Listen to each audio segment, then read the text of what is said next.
Hello, I'm Joel Baird, the General Manager of Missoula Community Access Television, inviting you to learn more about the school board elections coming up this May 7th.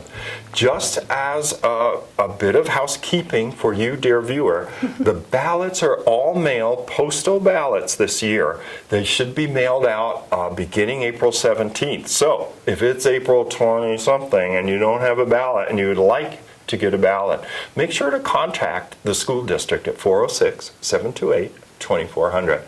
Well, on to the show. I have in the studio with me Melodie Velasco Stegner.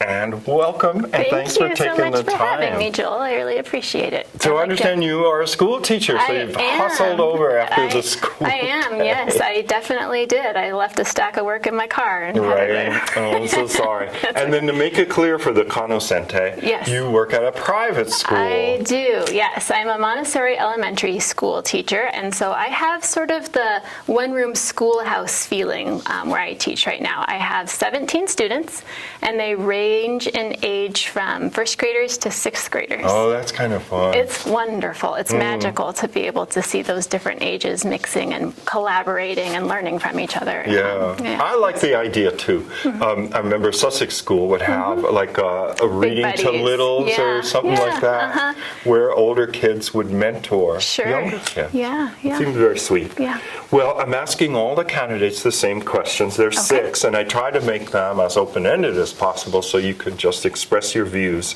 on the job you are seeking. So the first question is, what inspired you to run for the Missoula County School Board? All right. So I guess 2 things are my answer to that question. And the first is that I have a friend who is a current trustee who has been working on me in the past to consider it. And at a previous point in my life, I have 4 children. And coming out of the pandemic, things were too rough to consider it.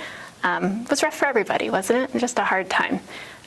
But I'm ready and excited about it now. And the reason that I'm ready and excited about it is because the educational paths of my 4 children have been difficult. I've got 3 dyslexic kids, and they had a really rough path, the ones that were in the public school system. The first one wasn't diagnosed until he was a 5th grader, at which point it's pretty late, and trying to make up for the lost ground was really difficult, although he was very relieved to find out that that was the issue, because he didn't know, right? Sure.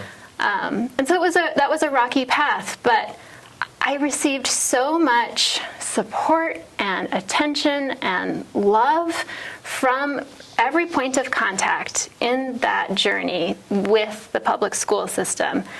We ultimately did homeschool that child for a brief time to get him caught up so that he was able to read effectively and with joy, and that happened, which was beautiful. Oh, that's great. But I feel indebted. I feel indebted to a system that has done well by my family and is striving. I see them striving to do well by all of our Missoula families. And I'd like to help with that, because I feel that my perspective is somewhat unique, having taken some time out of the public school system with my own children. They've been enrolled at 2 different private schools during the time of trying to get back to a place where they felt confident about their education. And then ultimately myself pursuing credentials as a Montessorian.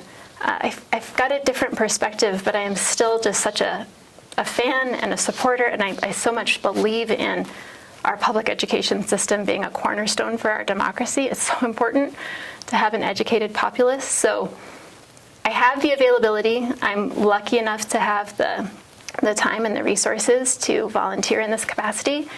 And if I can be helpful, I would like to be. So I think that's the end of that.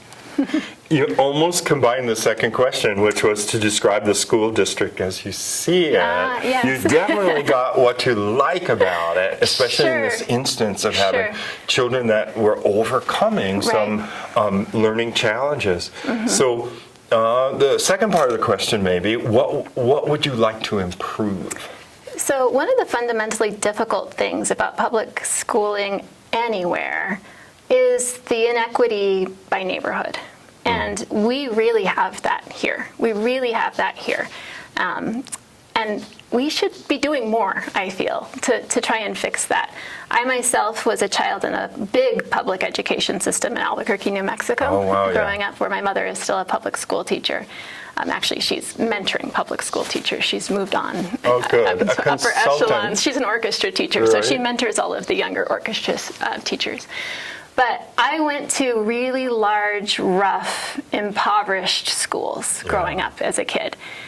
And we were in the same district as public schools that seemed to have so many more opportunities, so many more resources. And being in the honors program at my rougher school and high school, and having cause to come up against in various academic competitions, those other schools, I felt the sting of that, the inequity of it. Yeah. And it's a very intransigent problem to try to figure out, how do you unravel that? How do you support it? How do you do it fairly? And there's no straightforward, easy answers, right? But that's why you need people on the board who are willing to really wrestle with it and be available with their hearts as well as their minds to try and feel out what makes the most sense for the greatest number. So it's not our own personal districts failing that we don't do a better job of that. It's endemic, but we could be doing more. So, Okay. yeah. Now, if you were elected to this seat on the school board, what do you imagine you like most about that job? So when my son, the first child, was diagnosed with dyslexia, and I was so appalled as a parent to learn that all of the teachers that I had talked to didn't know what dyslexia was. His second grade teacher, his third grade teacher, his fourth grade teacher, they hadn't had that training. They hadn't had that education. They treated my child with love. They treated him with respect, but they didn't have that information. And so I was one of the parents who came to the board tearfully and explained the road that we had been on. And I want to be the eyeballs on the other side of that table that I encountered then. There were parents on that board who were so compassionate. They came up to me afterwards, said that they had heard me, said that they understood. And that's powerful, right? To be in a moment of crisis and find a public official who takes you seriously. Yeah. And I feel like I could do that because I've lived some pretty hard moments with my kiddos, both my personal sons and daughter, but also seeing the roads of some of my students in the Montessori school. You want somebody who understands, and I feel like I could be that person for the people who are struggling and trying to seek out the best course of action for their children. So I think I would enjoy being a heart that is present for those. But I'm anticipating your next question. Oh, yeah. The next one is what you'd like least about such a Right. position. I think that our current situation is that we are so drastically underfunded. And that is not the fault of our current district's administration. We're underfunded by the state. We're underfunded federally. And so we're going to have to make some heartbreaking decisions about where those resources, those very limited resources, go. And I don't expect that to be easy. And I expect that to be the kind of questioning that keeps you up at night. And so I'm not sure how sustainable. I'm glad that the terms are 3 years because that seems like that's a lot. Yeah, to it take is a those, commitment, for sure. To take those concerns to your heart. But so it's not that I guess I'm not looking forward to that, but I respect it. I respect that it's going to be difficult, and it should be. And if it's not difficult, you're not doing it right. Right. Yeah. Well, we've decided this question is like a little much for a school board election, but Okay. is there anything you've learned about Missoula while running for office or that you might think, relates to being a school board member, your knowledge of the town? Sometimes people say, oh, I've lived here all my life, or they say X number of years, or something, where they feel they bring some knowledge, some image of the town, Yeah, to right. an elected position. I don't think that's an inappropriate question at all. But my own answer to that question has a degree of self-reflection in it. When you take stock of your own private life to offer to the public, it offers a perspective shift, right? And for me, I've been an adjunct philosophy professor at the university for several years, and then struggling with my children, as I've said, and then a Montessorian. It caused me to really reflect on what do I see Missoula doing well with education on a big scale, like from the itty-bitties in the primary classroom of my Montessori school up to the college freshmen through seniors that I get in my intro ethics class at the university. What do I see us doing well? What do I see us struggling with? And one thing has really popped out at me, and that's that, and I don't know if this is true across the country, but I can see it here. It's that we are leaning into manual competence and teaching kids to use their hands in a way that 20 years ago we weren't doing. We were so convinced that every child needed to use a computer. Yeah, it's true. Digital divide, all these issues. Right. And we sell all the shop tools. We sell all the home economics machinery, all of that. And the sewing went out at Sentinel, the sewing room. Right. All of that was sold to make way for technology. But when we did that, we impoverished students who want to work with their hands. We took away a real opportunity. Even the child who is destined for an academic job like my own learns so much more about the world and themselves when they have to come up against something that is sensorial and is objectively right or wrong. If I am a carpenter, I either get that right angle or I don't. Right. And that instructive moment is different than, did you persuade your audience that Bud and not Buddy in the novel Bud Not Buddy did the right thing at the right time, right? Like, that has its place, and we need to be able to teach children to do that, but grounding their education in the skills that can become the trades, we're starting to do a good job of that here. So, interesting. Yeah, let me give a little bit of evidence if you don't mind, right?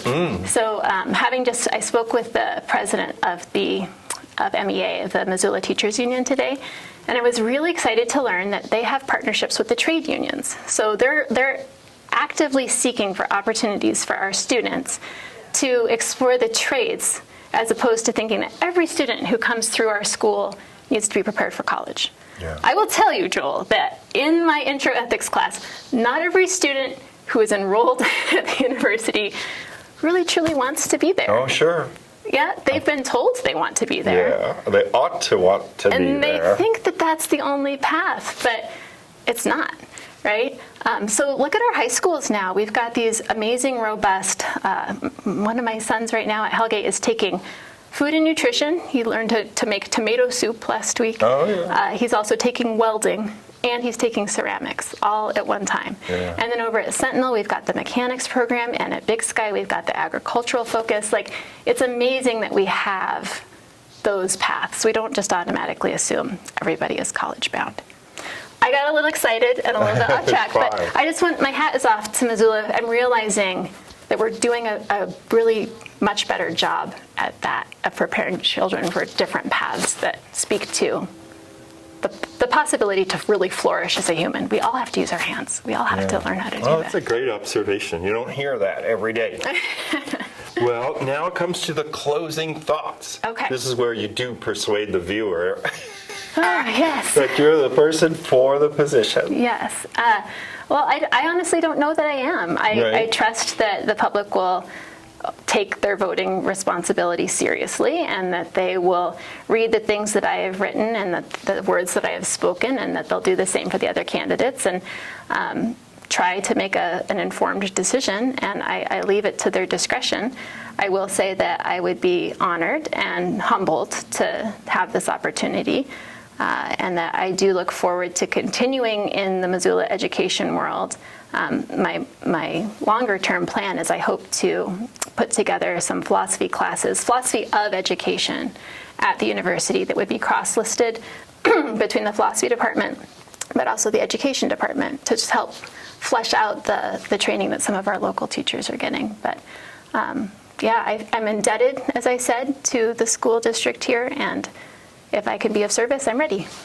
Great. Yeah, well, thank you so much for taking the time. Thank you. I'm inspired by your setup and you taking the time to get it all up and running, and I appreciate it. Been doing it for years.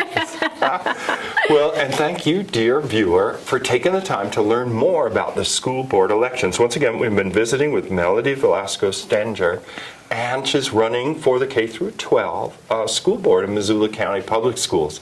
The way it's going to work is that you should see a ballot in your mailbox. If you're watching this and it's after April, let's say 18th, please make an inquiry to make sure that you get a ballot. And you could do so by calling the school district at 406-728-2400. The ballots are due on May 7th. So thank you for watching. For MCAT, I'm Joel Baer.